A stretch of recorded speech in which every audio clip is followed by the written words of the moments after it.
ரொம்ப ரேர் பேர்ட்பா. நான் போய் ஒரு ஸ்னாப் எடுத்துட்டு வந்துடுறேன். நான் ஒரு கெட்ட சொப்னம் கண்டு தவறாம பௌர்ணமி பூஜை பண்ணிட்டு தானே இருக்கேன். எனக்கு இன்னைக்கு விடுதலைன்னு சொல்லதானே வந்திருக்க. என் கையால சாக வேண்டியவா அவன். திருவிழா விஷயமா ஐயாவை பார்க்கணும். என் பொண்ணு புத்துக்கு பூஜை பண்ணிட்டு இருக்கா. அவகிட்ட சொன்னீங்கன்னா ஐயாட்ட சொல்லிடுவான்.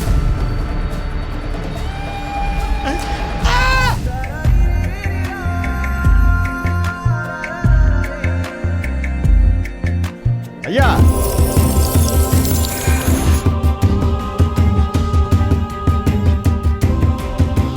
ஐயா இதுக்கு தான் சொல்றேன். யார் எந்த விஷயமா இருந்தாலும் நல்ல நேரம் பார்த்து என்ன நான் சொல்றது. ஹலோ, என்னய்யா, என்ன விஷயம்? ஐயாவை பார்க்கணும் தம்பி. எதுக்கு? கோயில் விஷயமா தம்பி. டொனேஷன் வாங்க வந்தீங்களா? அடுத்த மாசம் ஊர் கோவில்ல திருவிழா வருதுல்ல தம்பி. உங்களுக்குலாம் வேற வேலையே இல்லையா? ஆஹா, இப்பதான் அந்த அம்மா முடிச்சது. அடுத்தது இவரா? நீங்க கேட்கும் போதெல்லாம் அள்ளி அள்ளி கொடுத்தாருல எங்க அப்பா. அந்த சாமி எங்களுக்கு என்ன பண்ணுச்சு? தெய்வம் நின்னு கொடுக்கும் தம்பி. நின்னும் கொடுக்க வேண்டாம், உட்கார்ந்தும் கொடுக்க வேண்டாம். முதல்ல கிளம்புங்க. தம்பி, நாங்க சொல்றத கொஞ்சம் கேளுங்க. நீங்க சொன்னா கேட்க மாட்டீங்க. எல்லாரும் முதல்ல இங்க இருந்து கிளம்புங்க. அருண், வீட்டுக்கு வந்தவங்க கிட்ட இப்படியா மரியாதை குறைவா நடந்துக்கிறது? சாமி பேரை சொல்லி யாரும் இங்க வரக்கூடாது. அவங்கள போ சொல்லுங்கப்பா. இல்லப்பா, நான் பாத்துக்கிறேன், நீ போ. அப்பா இல்லப்பா. போன்னு சொல்றேன்ல. எத்தனை தடவை சொன்னாலும் இவருக்கு புரிய மாட்டேங்குது. பொண்டாட்டி இறந்த கவலையில ஏதோ தெரியாம பேசிட்டான். அதை யாரும் மனசுல வச்சுக்காதீங்க. வாங்க. நம்ம தம்பி தானுங்க ஐயா. நாங்க யாரும் அவரை தப்பா நினைக்க மாட்டோம். சரி சரி, உட்காருங்க. அதெல்லாம் இருக்கட்டையா. முதல்ல இந்த கோயில் மரியாதையை ஏத்துக்குங்க. ஆஹா, அதெல்லாம் ஒண்ணு வேண்டாம். வந்த விஷயத்த சொல்லுங்க.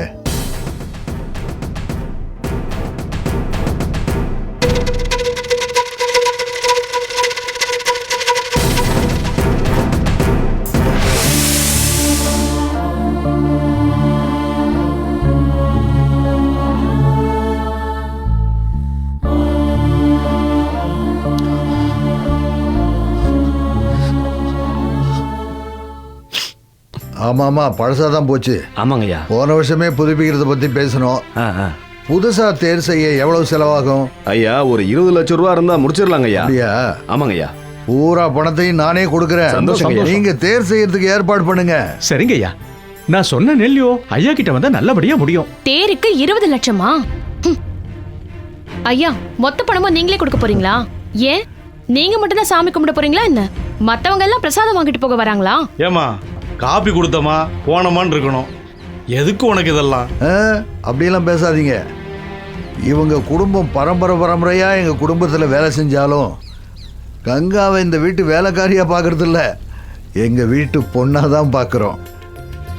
இவளுக்கு கேட்கறதுக்கு எல்லா உரிமையும் உண்டு. அப்படி சொல்லுங்க ஐயா. அம்மா, இருந்தாலும் இது கோவில் விவகாரம் பாரு. நமக்கு அள்ளி கொடுக்கற ஆண்டவனுக்கு கிள்ளி கொடுக்கறதுல தப்பு இல்லையே. சரி சரி, நீ போ. ஆமா, நான் சொன்னா எதுவும் கேட்க மாட்டீங்க. என்னவோ பண்ணுங்க. வந்த வேலை முடிஞ்சுதா? அவ சின்ன பொண்ணு. மாணிக்கம் ஐயா. செக்க ரெடி பண்ணு. சரிங்கய்யா. ரொம்ப சந்தோஷங்க ஐயா. திருவிழாவுக்கு நோட்டீஸ் அடிச்சிருக்கோம் பாருங்க ஐயா. உங்ககிட்ட வந்தா எல்லாமே நல்லபடியா நடக்கணும்னு நம்பி உங்களை கேட்காமலேயே உங்க போட்டோவெல்லாம் போட்டுட்டோம். நீங்க கட்டாயம் வரணுங்க ஐயா. இது என்ன புது பழக்கம்? ஏன் போட்டோவெல்லாம் போட்டுக்கிட்டு கோவிலுக்கு வழக்கமா என்ன செய்வீங்களோ அதை செய்யுங்க. ஐயா, கோவிலுக்கு டியூப்லைட் கொடுத்தாலே அவங்க பேரை எழுதி வர வெளிச்சத்தை மறைச்சிடுறாங்க. நீங்க கோவிலுக்கு எவ்வளவோ உதவி பண்றீங்க. நோட்டீஸ்ல உங்க பேரை போட்டா தப்பா ஐயா? என் மேல வச்சிருக்கிற மரியாதைக்கு ரொம்ப நன்றி. ஐயா, ஐயா என்னாச்சுங்க ஐயா? ஐயா என்னங்க ஐயா? ஐயா ஐயா ஐயா என்ன ஆச்சுங்க? என்னாச்சுங்க ஐயா?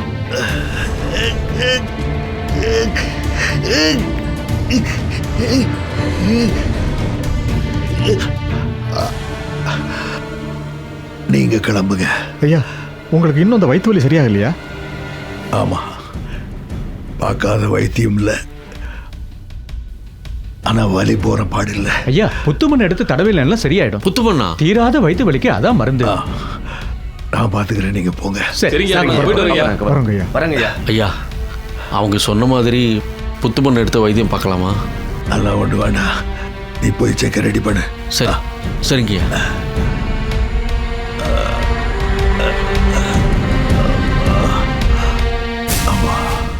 ரொம்ப நாளா இந்த வீட்டுக்குள்ளே பகவான் நல்லவாளா சொல்லிக்கிறான். ஐயாவுக்கு நல்லா சின்ன ரொம்ப சந்தோஷமா இருக்கு.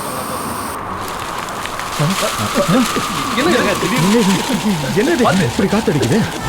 பகவானே, ஏய், இப்படி எல்லாம் நடக்கிறது ஒண்ணுமே புரியலையே. பகவானே, என்னது இது? திடீர்னு என்னது? பாருங்க.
ஜானகி,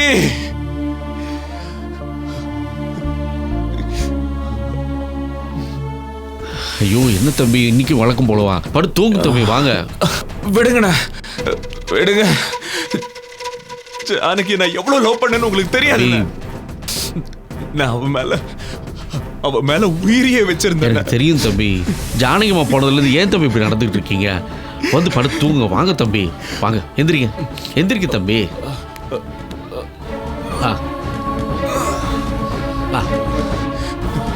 தள்ளுங்கண்ணா.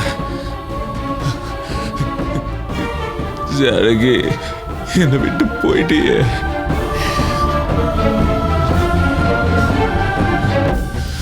பார்த்து தம்பி, வாங்க.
என்னப்பா திடீர்னு கரண்ட் போயிடுச்சு?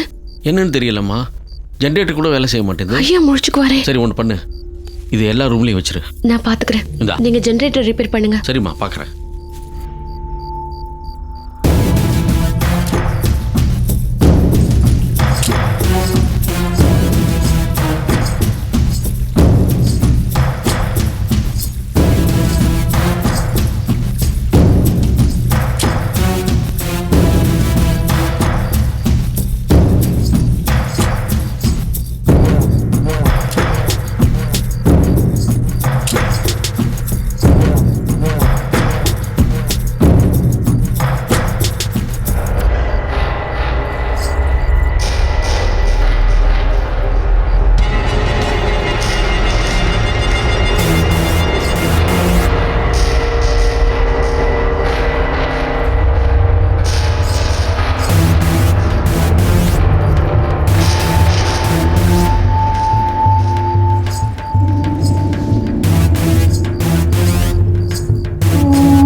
ஒரு வருஷ பகை இன்னையோட முடியட்டும்.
தனி ஆளுன்னு நினைச்சுக்கிட்டு வந்தேன். காவலுக்கு ஆள் வச்சிருக்க. நானா உன் காவலான்னு பாத்துறேன்டா. வர்றேன், திரும்ப வர்றேன். அனிமா, மகிமா, கரிமா, லகுமா, பிராப்தி, பிரகாமியம், ஈசத்துவம், வசித்துவம்ங்கிற அஷ்டமா சித்தியோட வரேன். யாராலையும் அடக்க முடியாத லங்கினியா வரேன். உன் ரத்தத்தை குடிக்கிற பயங்கர பைரவியா வரேன்டா. வரேன்.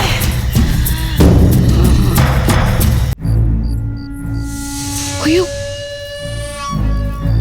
சின்னையா, சின்னையா என்னாச்சு? சின்னையா எந்திரிங்க. அப்பா, அப்பா கொஞ்சம் இங்க வாங்களேன். அப்பா,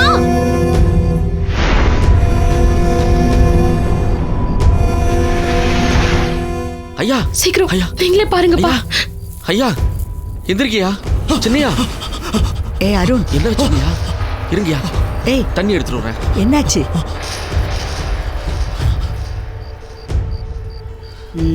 சரிதான். மணி என்னாச்சு? மணியா? என்னாச்சு? நீங்க எல்லாம் ஏன் ரூம்ல என்ன பண்றீங்க? தூங்கலையா நீங்க யாரும்? எங்களை நீ கேக்குறிய? என்னமோ நடந்துச்சு. என்ன நடந்துச்சு? சின்னையா, நீங்க நல்ல தெரியாம தலை கீழே விழுந்திருந்தீங்க. நான் அதை பார்த்து ரொம்ப பயந்துட்டேன்யா. என்ன போட்டு யாரோ அமுக்கின மாதிரி இருந்துச்சு. நீங்களா அத்தை? கொஞ்சமா குடிச்சிருந்தா இங்க என்ன நடந்ததுன்னு தெரிஞ்சிருக்கும். நீ தான் ஓவரா குடிச்சிட்டு முண்டா மாதிரி படுத்துட்டு இருந்திய. அப்புறம் எப்படி தெரியும்? ஓவர்லாம் இல்ல. டேய் அருண், உனக்கு ஏதாவது ஒன்று ஆச்சுன்னா நாங்க என்னடா பண்ண முடியும்? சரி விடுக்கா, அவன் ஏதோ தெரியாம பண்ணிட்டான். எல்லாம் நீ கொடுக்குற இடம்தான். இவன் இப்படி ஆனதுக்கு நீயும் ஒரு காரணம். பொண்டாட்டி போன கவலையில குடிக்க ஆரம்பிச்சான். அப்பவே நீ கண்டிச்சிருக்கணும். பரிதாபப்பட்டு விட்டுட்ட. இப்போ அதை விட்டு வெளியில வர முடியாம அதுக்கே அடிமையாயிட்டான்.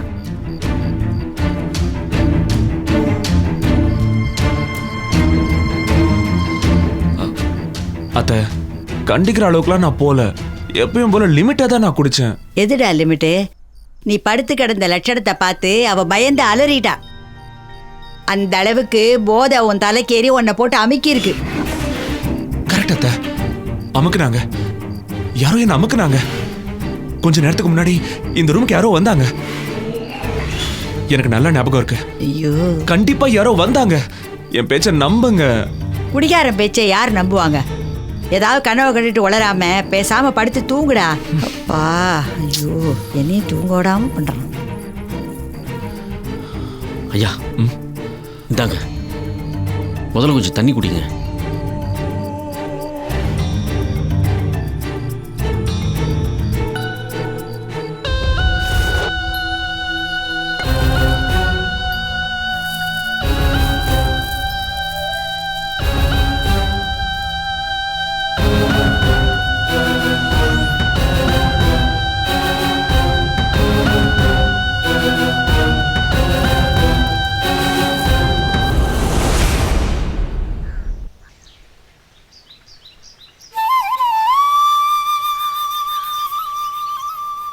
ஐயாவுக்கு வயிற்று வலி குணமாகறதுக்கு புத்துமண் தேவைப்படுதுமா. உன் புத்து மண்ணை எடுத்து கொடுக்குறேன். ஐயாவுக்கு வலி போற மாதிரி பண்ணிடு. கங்கா, புத்து மண்ணெல்லாம் கொண்டு வர வேணான்னு ஐயா படிச்சு சொன்னார்மா. என்னை மாட்டி விட்டுறாதம்மா. அப்படின்னா இதை நாட்டு மருந்துன்னு சொல்லி ஐயாவுக்கு வலி இருக்கிற இடத்துல தடவி விட்டுருங்கப்பா. சரிம்மா. எப்படியோ ஐயாவுக்கு குணமானா சரி.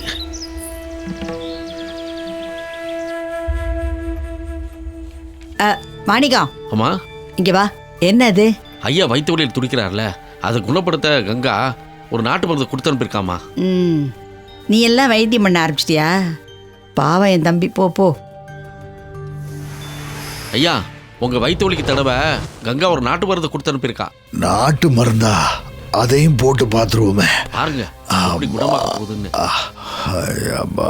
அப்படியே ஆடாம சேம படுத்துருங்க. ஏப்பா, எத்தனையோ ஊசி மாத்திரை, இதுக்கெல்லாம் கட்டுப்படாத அந்த வயிற்று வலி இந்த கை வைத்தியத்தில் போகுது. ஐயா, மருந்தோட சக்தியை விட அதை நம்பி இருக்கிற மனசோட சக்தி தான் வியாதியை குணமாக்கும். முதல்ல நீங்க நம்புங்க.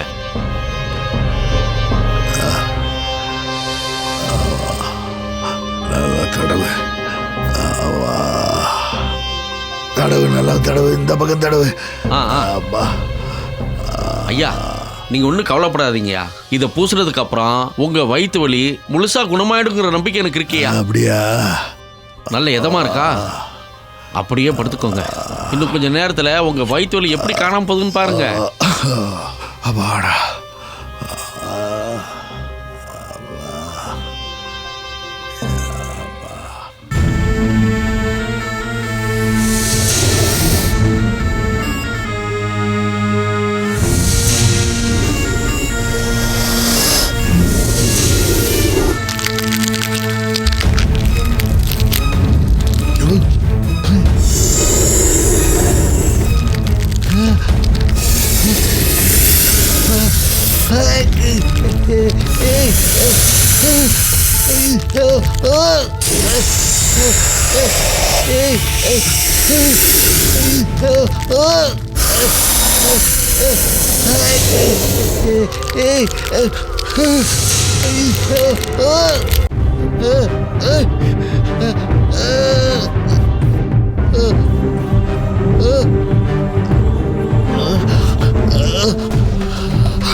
அதிர்ஷ்டவசமாக தப்பிச்சிட்டாரு. ஆனால் இதயம் பலவீனமாக இருக்கு. அதனால கொஞ்சம் ஜாக்கிரதையாக பார்த்துக்கோங்க. டாக்டர், என்னைக்கு எனக்கு உயிர் மேலே பயம் இல்லை. சாவு எப்போ வருதோ அதை சந்திக்க தயாராக இருக்கேன். எனக்கு இருக்கிறது ஒரே ஒரு கவலை தான். அது என் மகனை பற்றின கவலை. அருணுக்கு கல்யாணம் பண்ணி அவனுக்கு ஒரு துணையை சேர்த்து வைக்காம இப்படி அனாதையாக விட்டுட்டு போகிறோமேங்கிற கவலை என்னை கொண்டுகிட்டு இருக்கு. ஆயிரக்கணக்கான கோடிகளுக்கு சொந்தக்கார மாதிரியா இருக்கான். எப்பவுமே எதையோ பறி கொடுத்த மாதிரி. சேச்சே, செத்து போன தான் பொண்டாட்டி நினப்பில் இருக்கவங்கிட்ட எப்படி கல்யாண பேச்சை பேசுறதுன்னு தெரியாம இத்தனை நாளாக இதை பற்றி பேசாமல் இருந்தேன். ஆனால் என் உயிருக்கு உத்தரவாதம் இல்லைன்னு ஆனதுக்கு அப்புறம் நான் அவனுக்கு எப்படியாவது ஒரு கல்யாணத்தை பண்ணிட்டா என் மனசுக்கு நிம்மதி கிடைக்கும். இதுவரைக்கும் நான் எதுவும் கேட்டு என் மகன் தட்டினது கிடையாது. இந்த கல்யாண விஷயத்திலையும் அப்படியே நடக்கணும்னு நினைக்கிறேன். அதுக்கு ஆண்டவன் தான் உதவி பண்ணணும். அவனை கல்யாணத்துக்கு சம்மதிக்க வைக்கணும். உங்க தம்பி மனசுல இருக்கிறத தெரிஞ்சுக்கிட்டீங்கல்ல, அதை சீக்கிரம் நிறைவேற்றுற வழியை பாருங்க. மருந்து உங்க கையில தான் இருக்கு. ஐயா பார்த்துக்கங்க, நான் வர்றேன் ஐயா.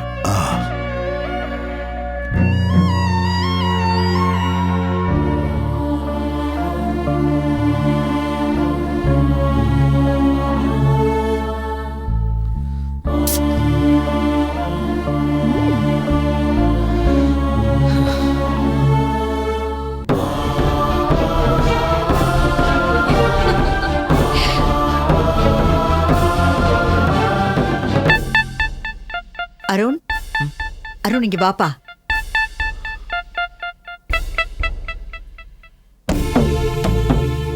வீட்டுல என்ன நடந்துட்டு இருக்குன்னு உனக்கு தெரியுமா? தெரியும் த. என்ன சொல்றதுன்னு தெரியாம தான் நான் உள்ள வந்துட்டேன். ஜானகி இறந்து போய் இந்த அந்தான்னு 6 வருஷம் ஆயிடுச்சு.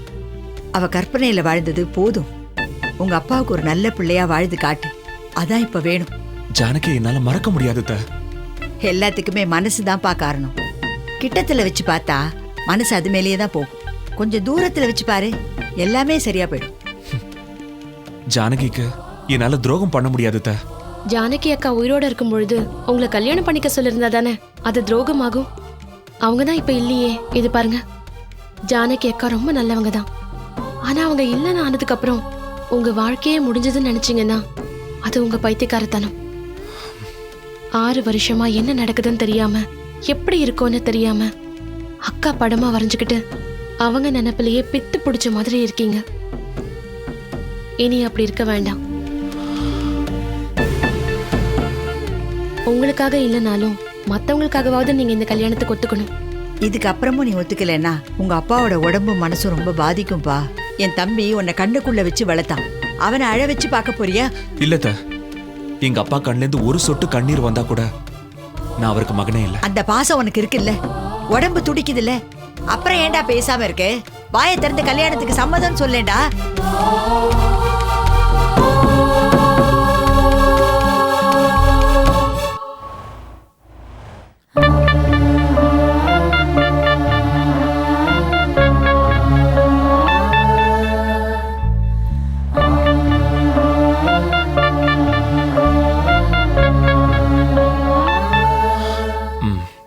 சரி அத்தை.